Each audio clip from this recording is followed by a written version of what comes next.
정오를 며칠 남기자는 섣달 끝목이었지만 그날따라 날씨가 화창하였다.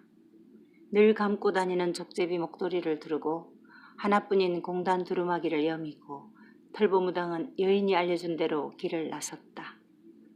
낙동강 지류라고 하지만 흐르는 물은 적어도 강폭은 영산강의 2배도 넘을 것 같이 넓고 회색으로 변한 산천이 마치 병풍 속의 묵화처럼 온화하고 조용했다. 희끗희끗 스치는 바람은 그래도 섣달 찬바람이지만 걸음을 재촉하느라 쪽진 머리카락 속은 땀이 배어나왔다.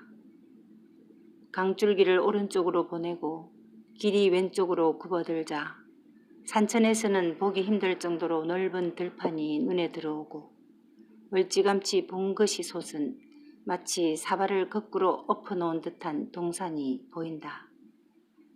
저것이 태봉산이고 그 옆의 마을이겠거니.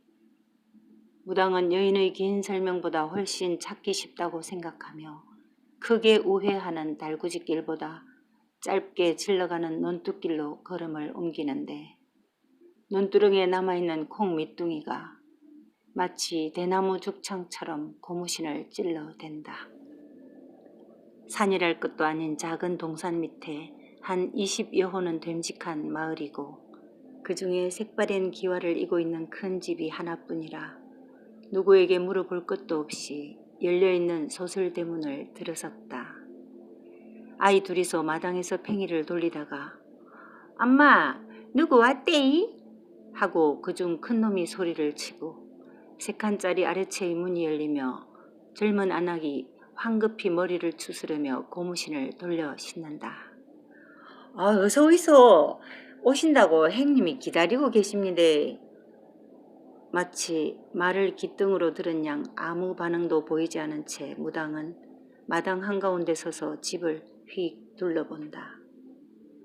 제법 높게 올라있는 대청은 돌계단을 5이나 올라야 하고 오른쪽으로 부엌, 가운데 안방, 그리고 왼쪽으로 건너방이 있고 그 사이에 나무로 된 문이 달린 방이 하나 더 있는 것으로 보아 아마도 내실에서 쓰는 광이라 생각든다. 방금 안악이 나온 아래채는 제일 아래가 마구로 보이고 그 위에 방이 2개가 더 있다. 마구는 비어있는 것으로 봐서 지금은 소도 말도 키우지 않는 모양이었다. 형님, 손님 오셨습니다. 이미 인기척을 아는지 안방문이 안악이 부르는 소리와 동시에 열린다. 올라오세요. 별다른 인사 없이 여인은 어제와 별반 다름없는 얼굴 표정으로 대청 난간으로 걸어나와 치마 한쪽을 잡고 선다. 손이 있으만 신 좀 닦아 놓으라 하소. 흙을 잔뜩 묻힌 고무신이 초라하게 보일 것인지라 대도를 올라서며 무당은 한마디 한 후 여인을 앞서 여전히 열려있는 안방에 발을 들여놓으며 우선 가세를 살핀다. 후하게 기름 먹인 장판이며 자개장과 농, 반다지의 머릿장까지 음각초문기 장식에 둘러싸여 화형 경첩으로 마무리된 기름기 흐르는 안방의 잿열이 밥술깨나 먹고 사는 만석이 아니면 적어도 천석지기는 될량 싶었다. 차마 아랫목으로 공둥이 붙이기는 지나치다 싶고 또 여인의 냉랭한 얼굴이 은근히 범접을 허락지 않는 듯하여 편하게 윗목 반다지 옆으로 좌정한 무당은 다짜고짜 묻는다. 영감님은 어디 계신겨? 사랑방에 계십니다. 소반에 물 한 그릇 떠오라고 하소. 그러고 내가 영감님 좀 봐야 되겠는데. 오시락 하지 말고 내가 사랑방으로 가면 되지. 뭐 잠시 얼굴만 좀 보면 돼. 알고 계시나? 내 온 거? 여인이 일어서며 잠시만 기다리라고 한마디 하고 나간다.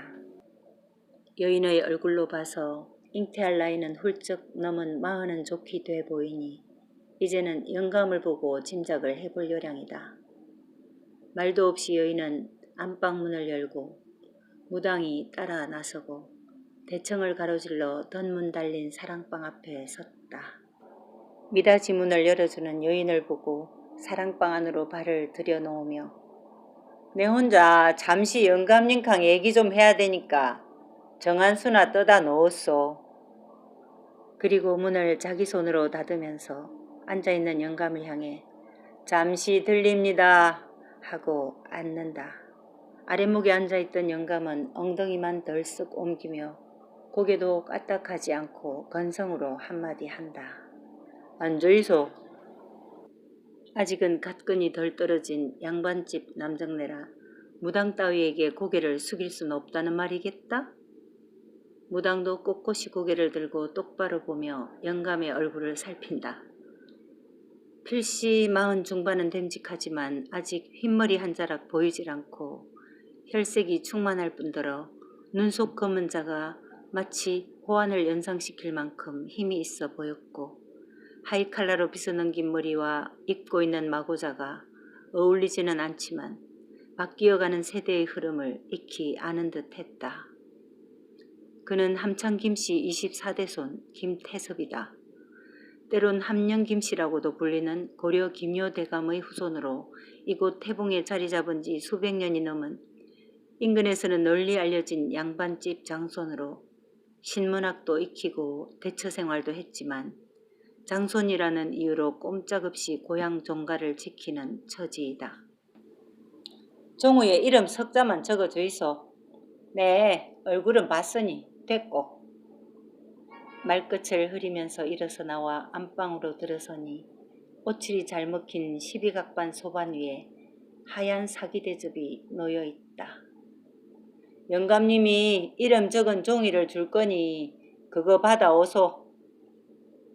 말없이 일어서 나가는 여인의 치마폭을 보면서 무당은 생각해 본다. 늙은이는 아니지만 아기를 가질 만큼 여인은 젊지는 않고 남자의 눈에 어린 정기를 볼 때 베넷 병신은 아닐 테고 가세가 넉넉하니 그동안 별의 별 치성과 영효 보약으로 내외간에 정성을 들였음이 분명한데 아직 손이 없으렸다. 돌아온 여인이 손에 접힌 문종이 한 장을 내밀고 무당은 그것을 받아 담배낭 속에서 꺼낸 성냥으로 불을 붙여 손으로 퉁기며 공중에서 사른다. 그리고 그 재를 주어 사발 속의 물에 띄우고 물끄러미 보면서 양손을 비빈다. 동해에 있는 고기를 서해서 우째 잡노? 궁합을 누가 받는지 모르지만 손이 있긴 있어. 그것도 아주 장대한 손인데 사발 밑에 깔린 복전이 궁금해 죽겠는 처지지만 여인의 냉랭한 얼굴이 결코 박한 인상이 아니라는 것쯤은 짐작하여 그저 하루 발품 이상은 되리라 맘 놓는다. 수생목이라 다 좋은 게 아니고 수국화라고 다 나쁜 게 아닌데 물이 너무 많으면 나무는 살기는커녕 죽어삐지.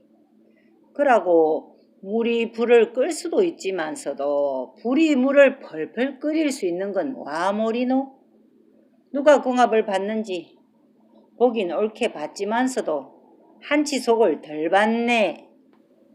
풀보무당이 팔도를 돌면서 사랑채를 빌어 복채를 챙길 수 있는 것은 그녀의 그 입담 때문이었다. 지리산 계곡에 있는 어느 보살의 암자에서 부엌대기로 크면서 글자 한자 배우지는 못했지만 사람 홀리는 주술 주문에서 혼자만 아는 중월연불까지 심지어 칼춤도 배웠고 입으로는 음양오행을 거들먹일 만큼 기동량도 했다. 그 덕에 비록 뿌리 내리고 살지는 못하지만 여비 걱정이나 떼거리 걱정 없이 마음 내키는 대로 바람 부는 대로 방방곡곡을 돌아다니며 살 수 있었다. 여인의 나이를 짐작해 볼 때 마른 땅에 씨앗 뿌리는 경우일 것이고 하지만 남정네는 개기름 흐르는 붉은 얼굴 혈색이 지금이라도 10개집 마다하지 않게 보이겠다? 하지만 그 흔하다는 작첩도 못한 남정네라. 냉랭한 여인의 얼굴이 종손의 허리춤을 바짝 거머쥐고 사는 게 분명하리라. 시집을 가면 아들도 낳고 딸도 줄줄이 낳을 수 있어. 영감하고는 안 돼. 영감도 장계를 보내. 그러면 아들도 있고 딸도 있어. 시집을 가? 그러면 아들도 있고 딸도 있다? 지금까지 숨죽이고 고개 제대로 들지 못한 게 내가 못난 년이라서 그런 게 아니었단 말인가?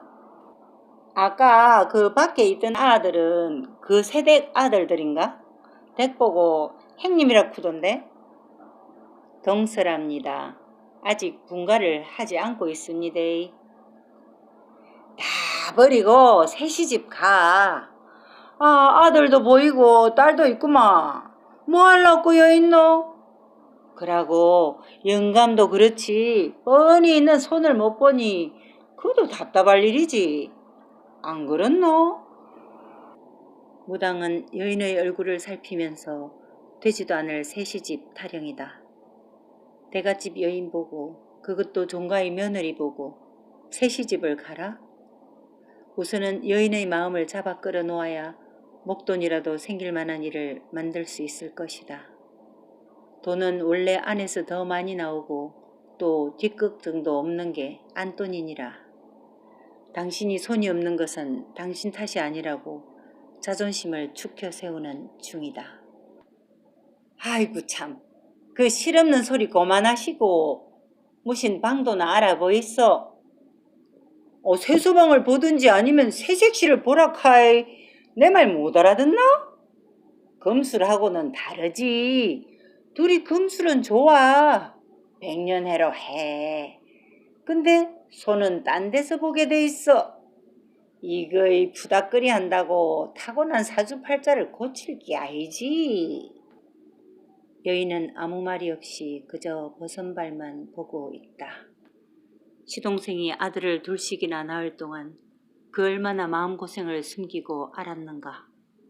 때마다 모이는 종친들의 눈길과 속담을 등 뒤로 듣고 느끼면서 점점 불안해지는 자신의 위치가 마냥 위태롭게 느껴지지 않았던가.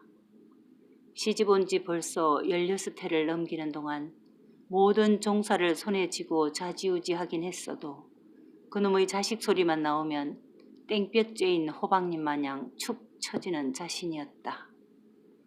첩을 들이라는 말도 수없이 물리쳤고 시동생의 자식을 양자하라는 말에도 지금껏 버티고 있다. 하지만 지금 무당이 하는 말은 처음 듣는 말이었다. 이 모든 게 그 잘못된 궁합이랬다. 정적이 싫어서 또 이제는 슬슬 일을 만들어 볼 요량으로 무당이 준비된 말끝을 풀어놓는다. 씨만 내리게 하소. 그러면 그 아는 댁이 키우고 아무 뒤탈도 없구로 내가 해줄 거이니. 첩을 드릴 수는 없습니다. 그게 아이고 씨바지를 두락하는 말이지. 내가 봐서 영감궁합하고 딱 들어맞는 처녀를 하나 찾아올 거이니까 그저 넉넉하게 전답이나 마련해주고 또 그것도 아들 낳은 다음에 줄 수도 있는 기라. 하지만 내가 보면 틀림없지. 팔자에 있는 아들이 어디 가? 여인은 눈을 내리깔고 아무 말 없이 그저 듣고만 있다가 조용히 입을 뗀다. 우리는 정손 집안입니다. 어쩌다 사람들 입에 우사스럽게 오르는 말거리가 되는 건 안 됩니다. 또 아무나 드릴 수도 없는 일이라. 정손 집안이라서가 아니라 내년의 그 잘난 자존심 때문이겠지. 서방 옆에 딴개집이 붙어있는 건 눈에 흙이 들어가도 용납 못하는 그 냉랭한 얼굴이 다 말해준다 이거사. 집안은 안 보더라도 근본을 알 수 있는 알아야 합니다. 흠 있는 아도 안 되고 일가부치가 멀리 있을수록 좋습니다. 논 서마지기는 내놓을 터이니 보살님이 알아보이소. 여인은 마치 준비된 서책을 읽는 양 미동도 하지 않고 말을 마친다. 말하는 내용으로 봐서 그동안 이미 수많은 사례를 혼자 궁리해본 양이다. 오죽했으랴. 하지만 무당에게는 그저 희소식이고 타산지석일 뿐이렸다. 궁금한 건 발품이 얼마나 될까 하는 생각이지만 무당은 묻지 않았다. 거래는 물건을 봐야 값이 정해지는 법. 내놓는다는 서마지기 논도 다섯마지기도 될 수 있고 자신의 목도 모두 물건에 따라 달라질 수 있는 법. 이런 일이 1년 푸닥거리보다 더 알짜배기 목돈이라는 생각에 마음이 급하다. 사변통에 자식 잃은 사람도 많았고 부모 잃은 아이들도 많았지만 생사의 소식보다 우선 산목숨 부지하는 것이 급선무라 세상은 야박하게 돌아가고 있었다. 지리산 일대로 숨어든 빨치산들은 연일 세상을 시끌거리게 만들고 효전은 되었다 하나 또 화폐개혁이 되어 물가는 100배는 연일 다르게 올라 혼란을 초래하고 사람 사는 데 필요한 물자 하나 넉넉한 게 없을 뿐더러 설령 있다 한들 수중에 그만한 것을 살 돈이 없는 것이 현실이니 산촌의 색시들은 대체로 식모살이를 가고 섬이나 바닷가 처녀들도 줄줄이 보따리 안고 서울행 열차를 타니 사회는 그야말로 혼돈의 시대였다. 경상도를 두루 돌아보고 가보년 정월에 삼천포로 풍어제를 봉제하러 포구에 있는 여관으로 처소를 정하고 인근 섬에 있는 몇몇 아는 사람들을 파발로 하여 무당은 수소문을 해보았으나 여의치 않았다.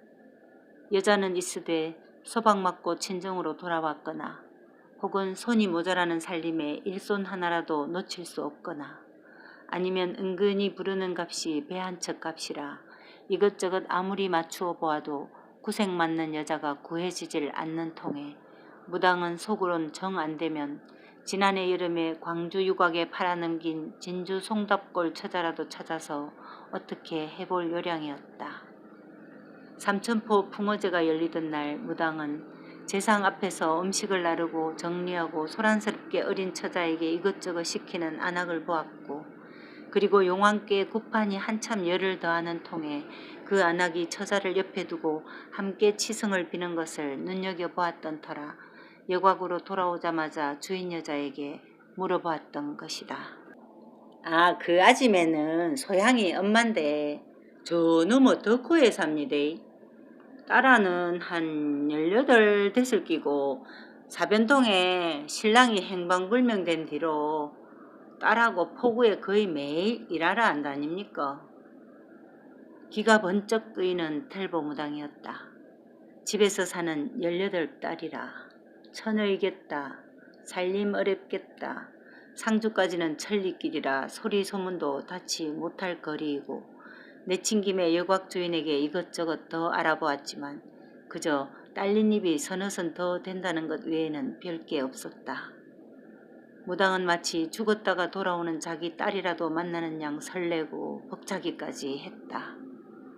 점잖게 옷을 바꿔 입고 곧장 대포집으로 발을 옮긴 무당은 머리에 쓴 수건을 벗어 털고 이제 막 집으로 가려던 소양 어미에게 말을 건넸던 것이었다.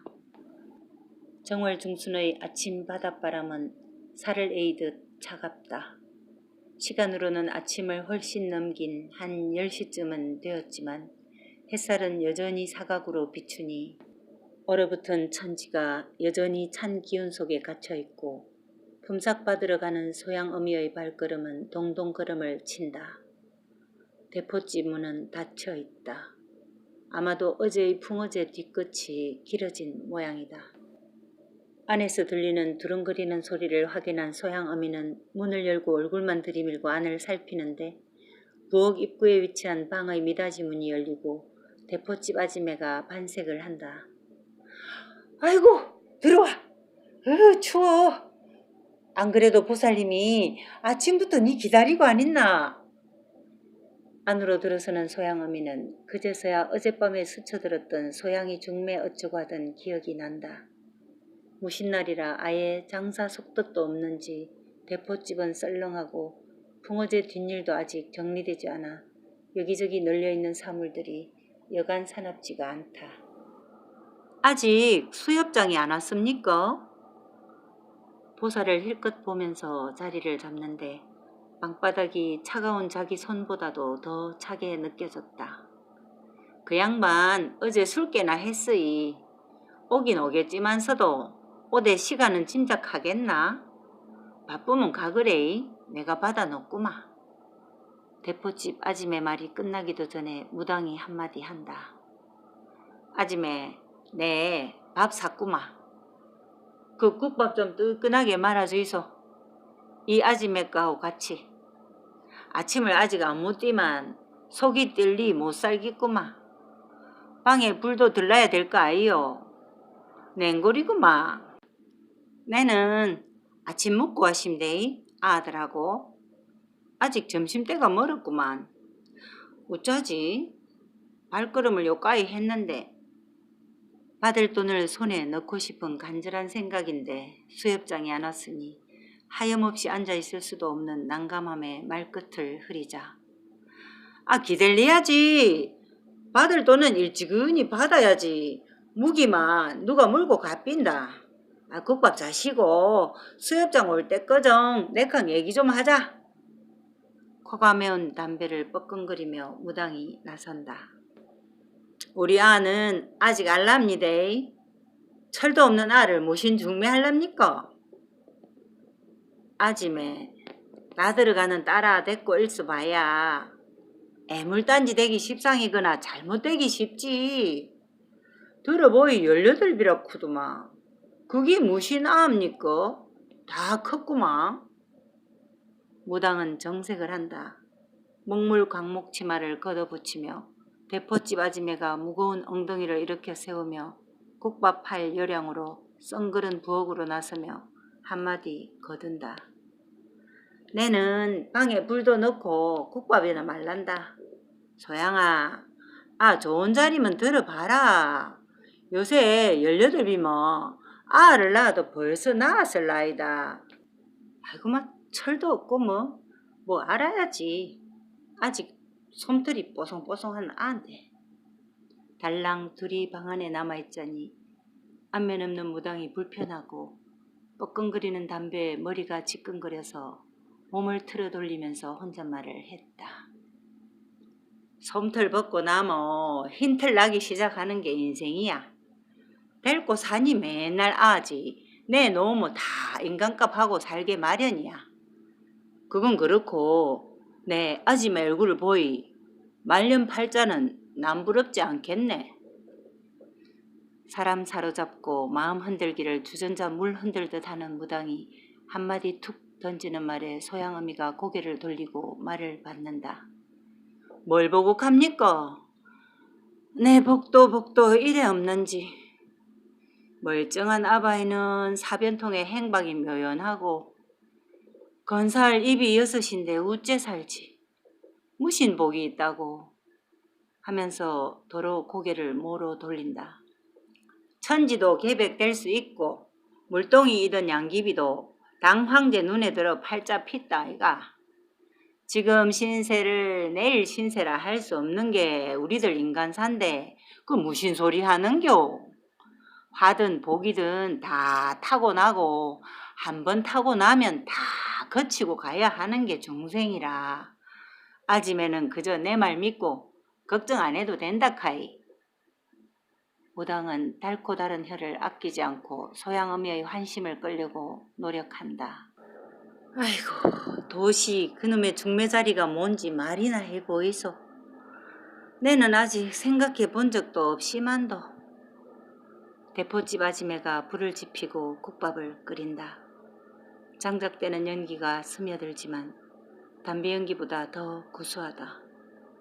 국밥 익는 냄새는 추운 날 얼어붙은 코를 녹이기에는 마치 봄비처럼 따스하다.